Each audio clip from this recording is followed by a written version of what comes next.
Today we'll discuss two topics. First, what separated cement giants this quarter, and the second, what happens to the world when America's R&D shrinks. Welcome to the Daily Brief by Zerodha, where we cut through the noise to help you understand what's actually happening in the most important stories from business and markets. I'm your host Lavika. Today is Wednesday, 12th August.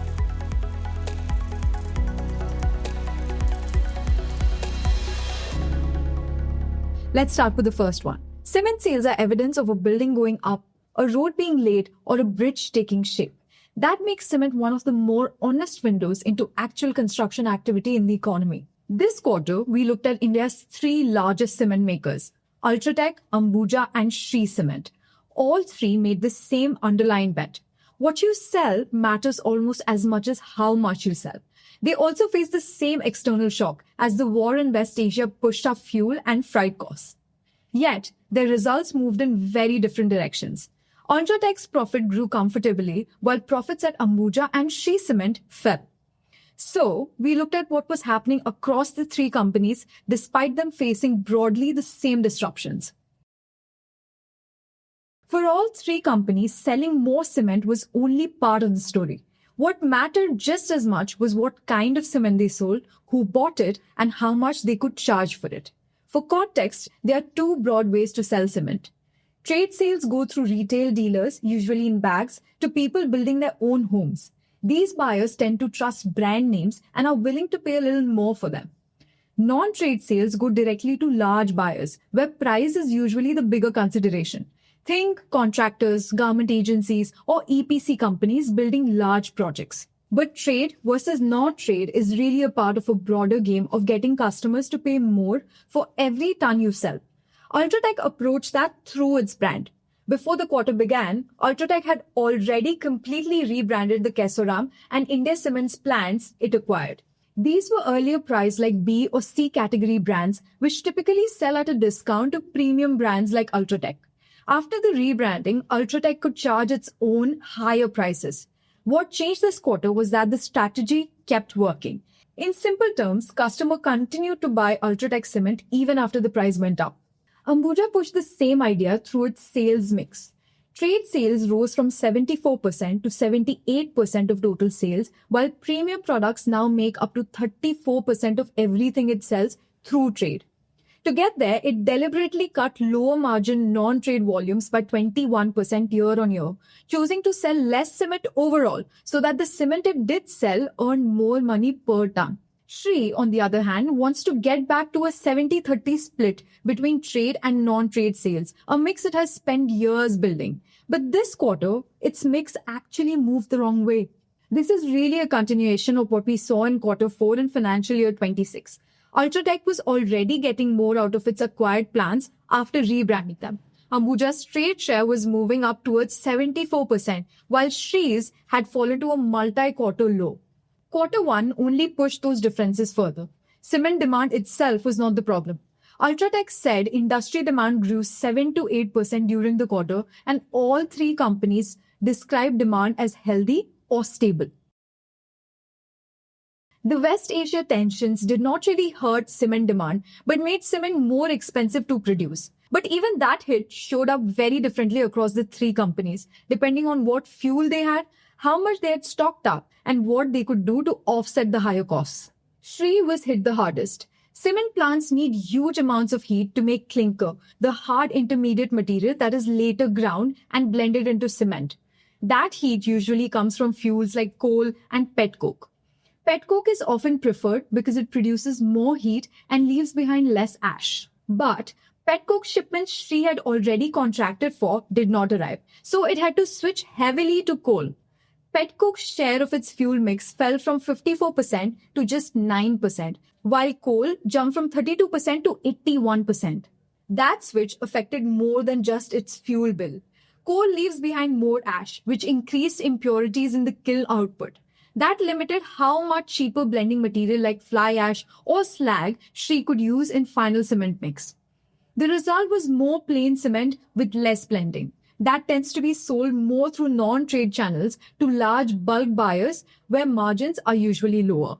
And yet, Shree is also the most confident that the worst is already behind it. Management expects things to improve in quarter two, though that depends on something it obviously cannot control: calm holding in the Middle East, and, in its own words, calm holding in the mind of the US president. Ambuja also felt the war immediately. Management said it added about 110 rupees to the cost of every ton of cement it sold. But Ambuja found enough savings elsewhere to more than absorb that hit. It used more cheaper blending material, lowered power costs, and got more cement out of the same amount of clinker.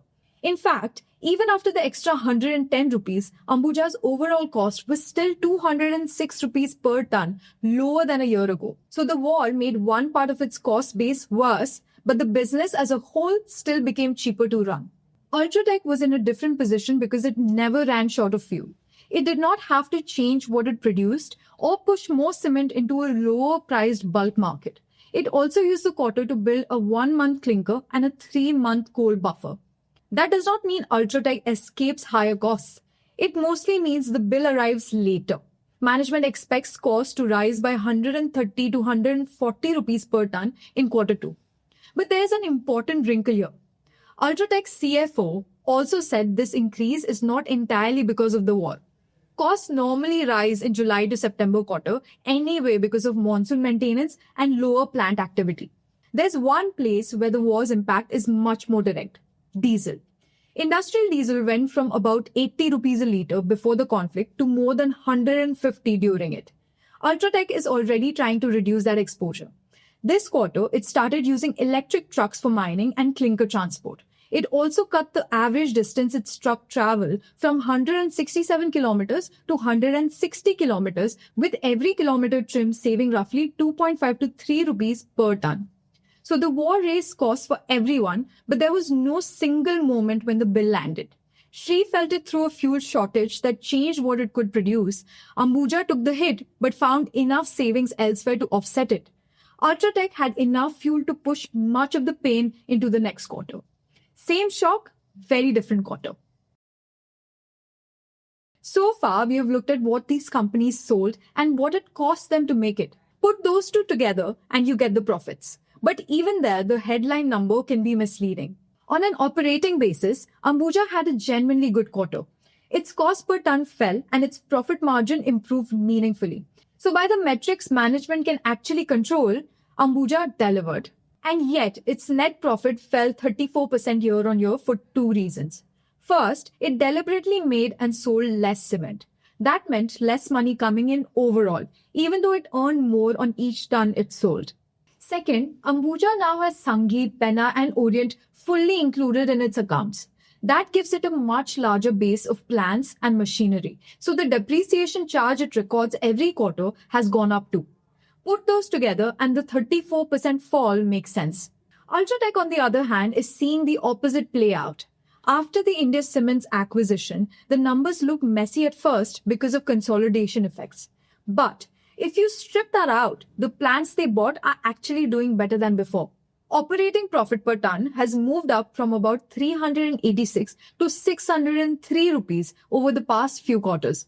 In simple terms, the assets they acquired are now earning more per ton than they used to. Shree's case is different because there's no acquisition effect to blame. Its India volumes grew 17% year-on-year, which looks strong at first, but the price it earned on each ton barely improved. The reason goes back to the fuel problem. Because Shree had to use more coal, it ended up producing more plain cement that gets sold to large buyers at lower prices. So even though it sold much more cement, it did not make much more on each ton. Across the full business, including the UAE, profits still fell about 17% year-on-year. All three managements are effectively betting on the same outcome, that West Asia calms down and quarter two costs behave. But they disagree on timing, and that disagreement, not any one company's specific guess, is the real story heading into next quarter. There's a quieter trend sitting underneath all of this. Every one of these companies spent quarter one preparing for the next shock, not just recovering from this one. Ambuja built up its fuel stocks specifically to protect quarter two. UltraTech put electric trucks on the road and cut its own dependence on diesel for good. Shree is banking on its old trade mix coming back once conditions settle down. None of that shows up in this quarter's numbers. All of it is aimed at the next few. Coming to the next story. For decades, the United States government has been the single largest public funder of basic and applied research anywhere in the world. The National Institutes of Health, the National Science Foundation, NASA, the Department of Energy, the Department of Defense. Between them, these agencies have bankrolled the research behind everything from the internet and GPS to mRNA vaccines and the green revolution in agriculture. But that system is now under threat. The Trump administration's financial year 2027 budget request proposes cutting the NSF's billion budget by more than half. This is despite their own Congress rejecting similar proposals for financial year 2026 or even proposing smaller cuts. But grants have already been cancelled or delayed, and federal science agencies lost roughly a fifth of their staff in 2025. The domestic debate is about whether this weakens American competitiveness. But a new working paper from the Federal Reserve Bank of Dallas raises a different question. What happens to everyone else? Why is this question worth asking? After all, isn't American R&D meant to primarily benefit American industry? Well, that's the intention. But R&D spending is a curious thing. Its benefits are often heavily appropriated by the competitors of the company undertaking such an effort. R&D efforts are always highly risky, and if successful, their rewards, while outsized, come much, much later.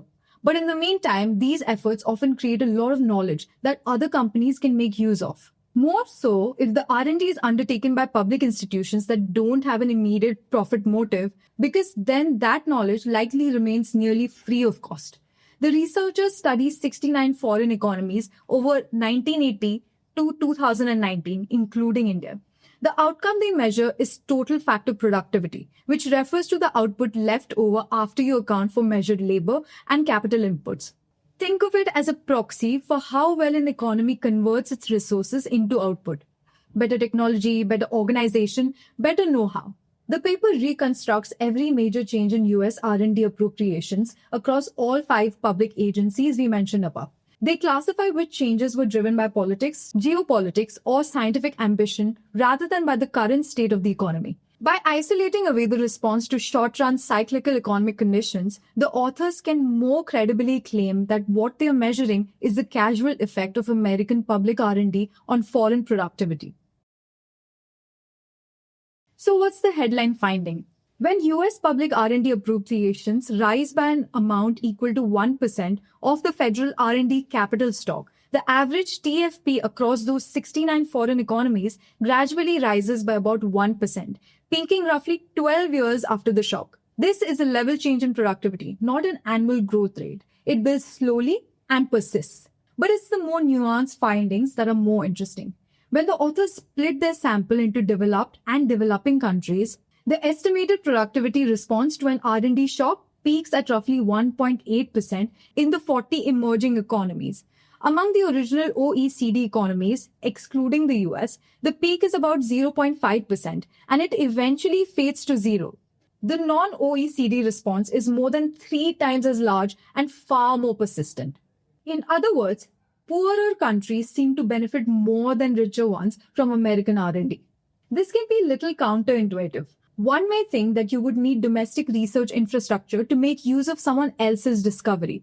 A country with excellent laboratories and many scientists should ideally be best placed to absorb an American breakthrough, like Germany, Japan, or China.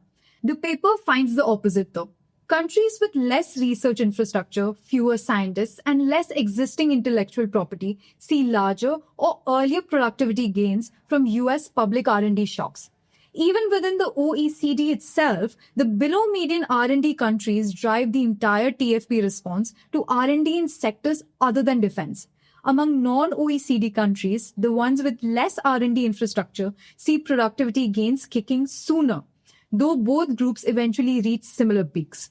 The authors check for whether this is just a measurement artifact. You see, different countries use different vintages of the UN's system of national accounts, and in some older versions, R&D investment isn't separated from the productivity residual, which could mechanically inflate the TFP response. But when they restrict the non-OECD sample to countries using modern accounting standards that properly separate R&D from the productivity residual, the response is actually larger than for countries on older standards.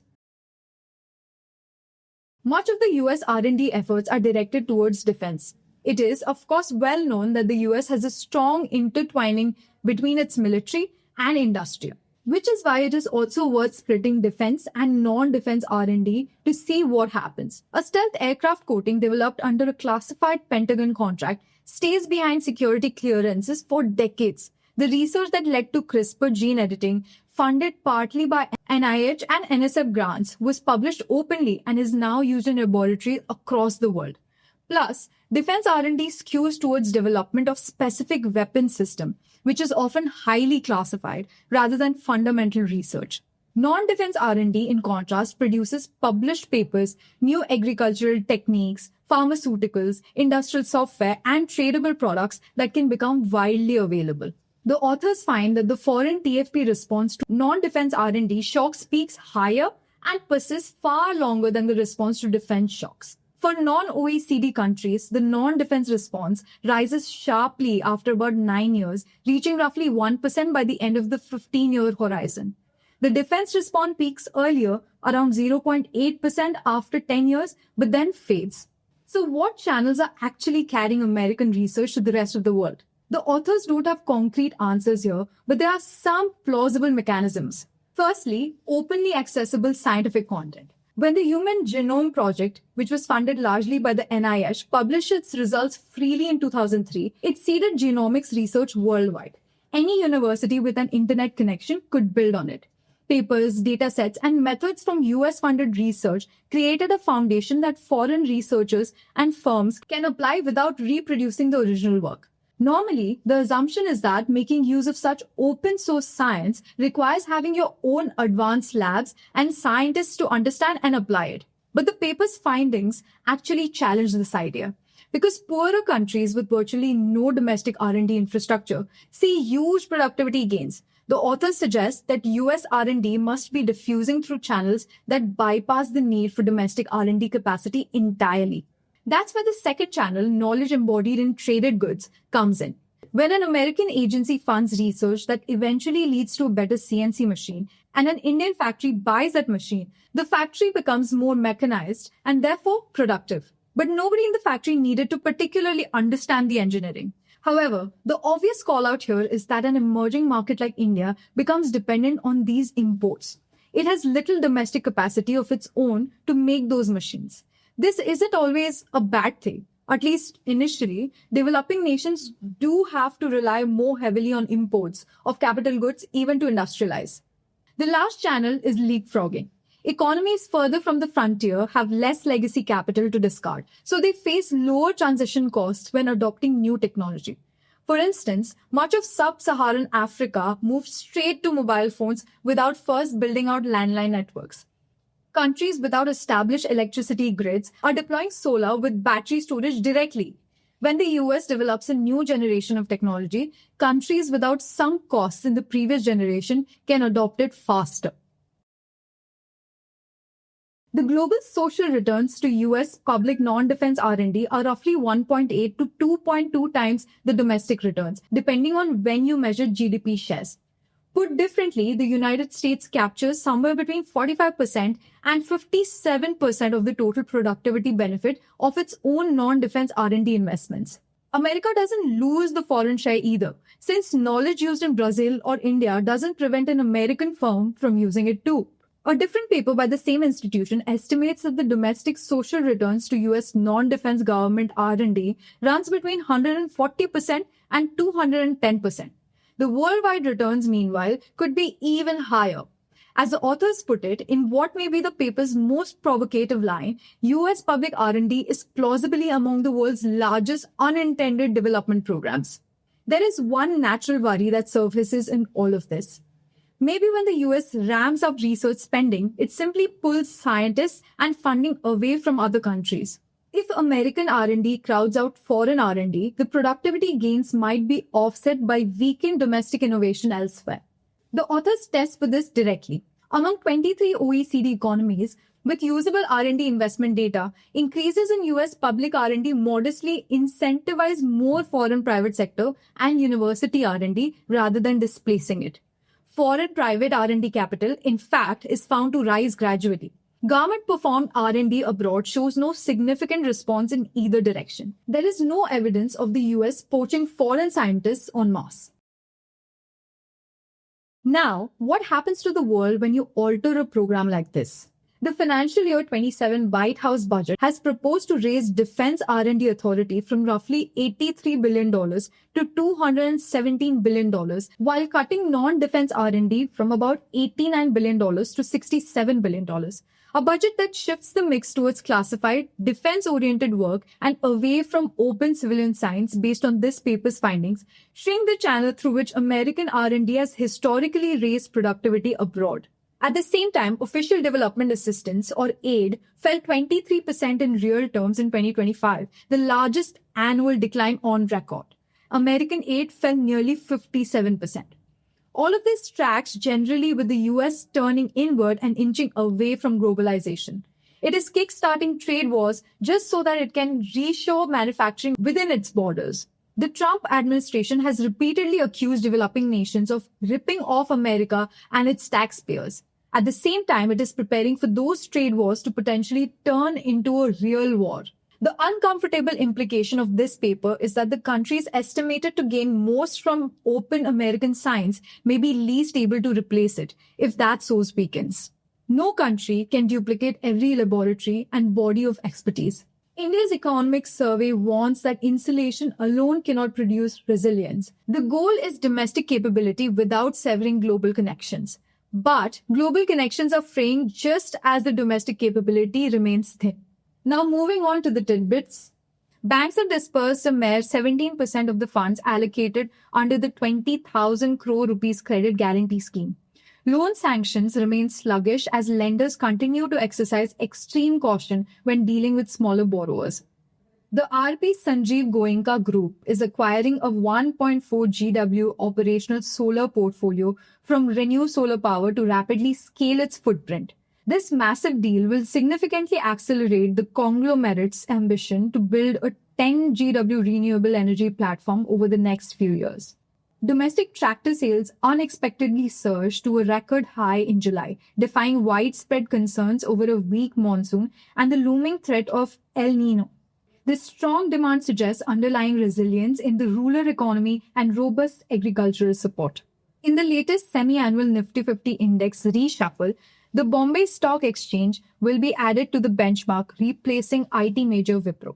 This major rejig reflects shifting market valuations and is expected to drive significant passive funds flow into the exchange stock. Plans to blend ethanol with diesel have hit a major roadblock as the mixture failed key safety tests due to a sharp, dangerous drop in its flashpoint. This technical hurdle raises severe fire risk concerns, forcing oil companies to rethink their strategy for blending renewables into commercial diesel. India's urban unemployment rate climbed to a 4-quarter high of 5.4% in the first quarter, signaling ongoing stress in the job market. The data highlights a slowdown in urban job creation, particularly impacting younger job seekers despite overall economic growth. That's all the news that I have for you. Thank you so much for watching. See you in the next one. Disclaimer: this content is for informational purposes only. None of the stocks, brands, or products mentioned are recommendations or endorsements.